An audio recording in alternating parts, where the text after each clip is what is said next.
ওদের কোন অ্যাকাউন্টে দিলে একদম ডাইরেক্টলি ওদের অ্যাকাউন্ট মেনশন করা আছে, সে সমস্ত ইনফরমেশন আমার কাছে আছে, স্ক্যানার আছে, আমি সেটাও দিয়ে দেবো।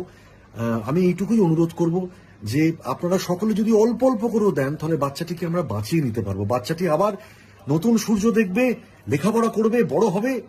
এবং আমি জানি এরকম আরো অনেক অজস্র অজস্র মানুষ, অজস্র অজস্র এরকম বাচ্চারা আছে যাদের এই টাকার অভাবে যাদের চিকিৎসা হয় না।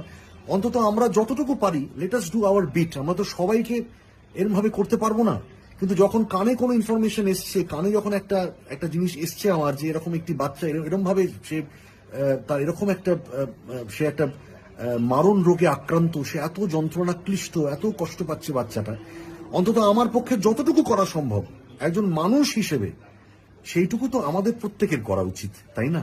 এইটুকুই বলবো। আমি কারোকে বলছি না যে আপনারা বিশাল কিছু দিন, তা নয়।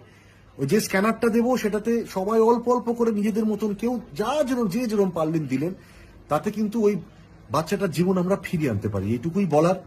সবাই খুব ভালো থাকবেন, সুস্থ থাকবেন। এবং এটা খুব জেনুইনলি, আমি দেখুন এটা আমার কাছে ফেসবুকে এসেছে, আমি এটাও বলি এই ইনফরমেশনটা আমার কাছে ফেসবুকে, আমি আমার 22 তারিখে একটা অনুষ্ঠান আছে কলা মন্দিরে, সেইটা প্রচার করতে গিয়ে আমি দেখি, মানে যেটা যারা প্রচার করছেন আমার হয়ে, বেঙ্গল ওয়েব সলিউশন, সেইখানে বাবাই বলে আমার একজন অত্যন্ত ভালো একজন, বলতে পারেন যে আমার গানের ভক্ত বা আমার অভিনয়ের ভক্ত, এবং সে খুব ভালোবাসেন আমাকে, তিনি আমাকে এটা লিখে পাঠিয়েছেন। তো আমি ওই জন্যই এটা আপনাদের এটা পোস্ট করছি, এই ভিডিওটা, যদি আমরা সকলে মিলে তাকে একটু সাহায্য করতে পারি। আর থ্যাংক ইউ সো মাচ বাবাই এই ইনফরমেশনটা আমার কাছে পৌঁছানোর জন্য। আমরা সকলে মিলে চেষ্টা করব যাতে আমরা প্রিয়মকে আমরা ফিরিয়ে আনতে পারি, প্রিয়মকে আমরা সুস্থ করতে পারি। বাকিটা ভগবানের ওপরে। ভালো থাকবেন।